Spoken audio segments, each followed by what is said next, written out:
पंचायत समिती सिन्नरचे गटविकास अधिकारी अशोक मंगलदास भवारी यांनी नाशिक लोकशाही न्यूजच्या कार्याचे कौतुक केले आहे। गेल्या 4 वर्षांमध्ये उत्तर महाराष्ट्रात अनेक गोरगरिबांच्या समस्या जाणून घेत त्यांच्या न्यायासाठी सातत्याने कार्य केले असे त्यांनी नमूद केले। नाशिक जिल्ह्यासह संपूर्ण उत्तर महाराष्ट्रातून कुठूनही नागरिकांचा फोन आला तरी तात्काळ घटनास्थळी जाऊन त्यांच्या समस्या मांडून न्याय मिळवून देण्याचे महत्त्वपूर्ण कार्य नाशिक लोकशाही न्यूजने केले। सत्य बातमी आणि वास्तव परिस्थिती जनतेसमोर आणण्याची भूमिका त्यांनी सातत्याने निभावली आहे असंही भवारी यांनी सांगितलं। या उल्लेखनीय कार्याची पावती म्हणून गटविकास अधिकारी अशोक भवारी यांनी नाशिक लोकशाही न्यूजच्या टीमचे अभिनंदन करत भावी वाटचालीस शुभेच्छा दिल्या। पुढील काळातही असेच समाजहिताचे कार्य सुरू ठेवावे अशी अपेक्षा त्यांनी व्यक्त केली। अशी माहिती त्यांनी नाशिक लोकशाही न्यूजशी बोलताना व्यक्त केली।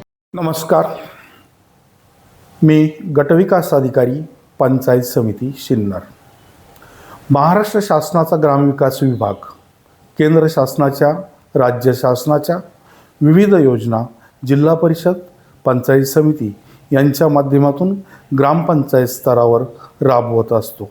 या योजना विविध अभियाने उपक्रम यांना चांगल्या प्रकारे व्यापक प्रसिद्धी देण्याची सहकार्य कार्य हे नाशिक लोकशाही न्यूज यांनी केलेलं आहे, करत आहेत।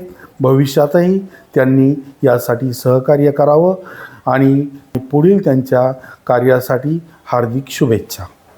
रिपोर्ट नाशिक लोकशाही न्यूज नाशिक।